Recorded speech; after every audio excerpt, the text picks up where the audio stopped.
Will Russia go to war with Ukraine? All week, you've heard numerous answers to this question. In Ukraine, 71% of the people believe their country is already at war with Russia. This is a complex crisis, and all the answers are hidden in history. Did you know there was a time when Kiev was more powerful than Moscow? There was also a time when Ukraine and America were adversaries. Tonight, we'll bring you all these stories. We will tell you why Russian President Vladimir Putin is obsessed with Ukraine. I'm Palki Sharma Upadhyay, and this is Gravitas Plus. We begin in the 9th century. There was a state called Kievan Rus. This is where it was located. The Slavic people lived here. The city of Kiev was their capital. Between 980 and 1015, the Kievan Rus was ruled by Grand Prince Volodymyr. In Russian, his name is Vladimir. In Ukrainian, Volodymyr. And as fate would have it, these are also the names of the presidents of these two countries today. Anyway, Russians, Ukrainians, and Belarusians draw their lineage from this Slavic state. A lot changed in the centuries that followed, and for a lot of it, Ukraine was under Russian rule. In the 1900s, the two were Soviet republics. Russia, the most powerful of the 15 republics, and Ukraine, the second most powerful. It had defense industries, large agricultural lands, and housed much of the Soviet nuclear arsenal. During the Cold War, Ukraine was the arch rival of the United States. The Soviet Union collapsed in 1991. Ukraine became independent, as did Russia. Ukraine inherited much of Soviet nuclear arsenal, but gave it up to Russia in 1994. In exchange, Moscow guaranteed Ukraine's security and promised to respect its sovereignty. They signed the Budapest Memorandum along with these countries. Cut to November 2013, Viktor Yanukovych was the president of Ukraine. He had a reputation for heavy-handedness, corruption, and above all, for being openly pro-Moscow. In 2013, he rejected an EU trade deal. This deal could have meant greater integration with the European Union. Instead, Yanukovych decided to take a $15 billion bailout from Russia. To many Ukrainians, it felt like being sold to Moscow, so protests broke out. They were called Euromaidan. Euro because these protests were about Europe, and Maidan because they happened in Kiev's Maidan, what we today know as the Independence Square. Here, protesters chanted, "Sign the EU deal, Yanukovych must step down." Russia supported the president, the West supported the protesters. In February 2014, Yanukovych's government was toppled, the president was driven out of Ukraine, he fled to Russia. Not every Ukrainian was happy with this. Many in the Russian-speaking East wanted Yanukovych to stay. When he was driven out, the minority felt disenfranchised. On the other side of the border, Russia was angry it had lost its puppet. To salvage the situation, Moscow annexed Crimea. Why Crimea? Well, let's now zoom into this part of the world. Crimea is a peninsula. It is located in the Black Sea. In 1954, Soviet leader Nikita Khrushchev transferred Crimea. It was given to the Ukrainian Soviet Socialist Republic from the Russian Soviet Socialist Republic.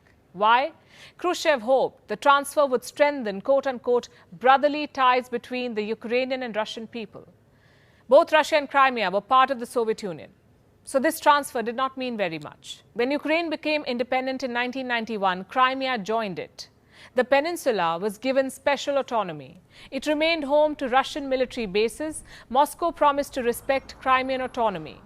Many in Russia were of the opinion that Crimea should not have been allowed to join Ukraine. In 2014, when Yanukovych was ousted from power in Ukraine, Russian military began seizing government buildings in Crimea. Soon the entire peninsula was under military occupation. A referendum followed. On the 16th of March 2014, Crimeans voted to become a part of Russia. Was this vote legitimate? Well, it depends on who you ask. For Putin, this was Crimea's liberation. For the rest of the world, this was Crimea's annexation. The focus then shifted to eastern Ukraine, where Russia-backed separatists had seized territory. Ukrainian forces did not launch an all-out offensive at first, but on the 17th of July 2014, when a flight carrying 298 people was shot down by these rebels, Ukrainian forces decided to flush out the rebels. The separatists began losing ground, so the Russian army stepped in. They invaded eastern Ukraine and fought alongside the rebels. What followed was a series of talks between Russia, Ukraine, and the West. They resulted in the Minsk Accords. This was first signed in 2014. Both sides agreed on ceasefire and military withdrawal. Ukraine agreed to hold elections in the rebel-held areas. 8 years on, the Minsk Accords remain unimplemented. Ukraine stands as the largest European country excluding Russia. It covers an area of more than 600,000 square kilometers with a population of 44 million and a GDP of more than $155 billion. Per capita income, more than $3,700. Today, Ukraine is divided between East and West in more ways than one. The West sees itself as more European. The East is closer to Russia, be it in terms of geography or sentiment. In the West, most Ukrainians speak Ukrainian. In the East, a third are native Russians. In the West, Russia is looked at with suspicion. In the East, Russia is looked at through the lens of shared history and heritage. Ukraine also remains at war. Its forces are fighting the rebels in the east. Rebel leaders are ruling at least two regions, Donetsk and Luhansk. Together, they're known as the Donbas region. Russia has once again sent its troops. This time, they're stationed right at the border. What does Vladimir Putin want? For NATO to stop expanding. NATO stands for North Atlantic Treaty Organization. It's a military alliance. These countries are the founding members of NATO. These countries joined it during the Cold War, and these countries joined after it. Ukraine wants to join NATO too, but Putin wants NATO to exclude Ukraine and every former Soviet state.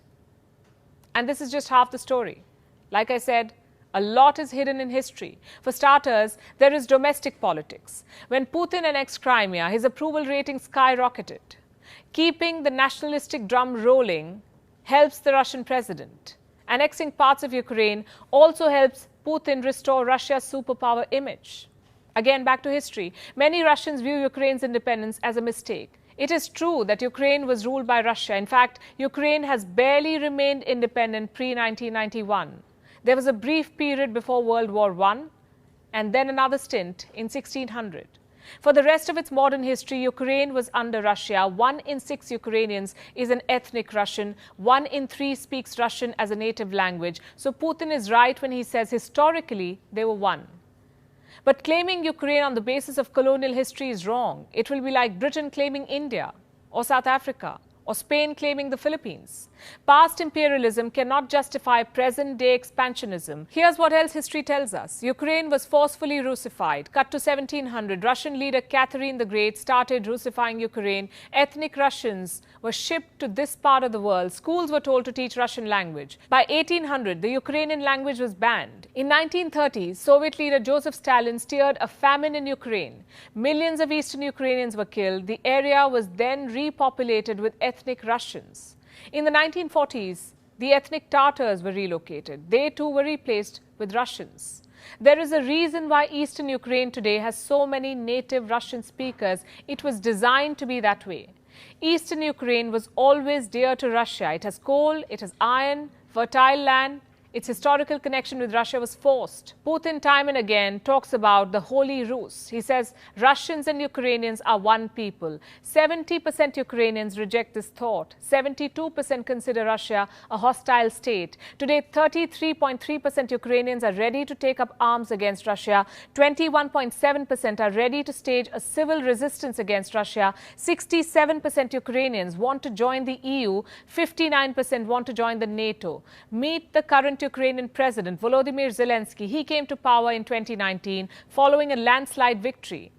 He is a vocal critic of Russia. Zelensky openly opposes Russian occupation of eastern Ukraine. 73% of Ukrainian voters voted this man to power.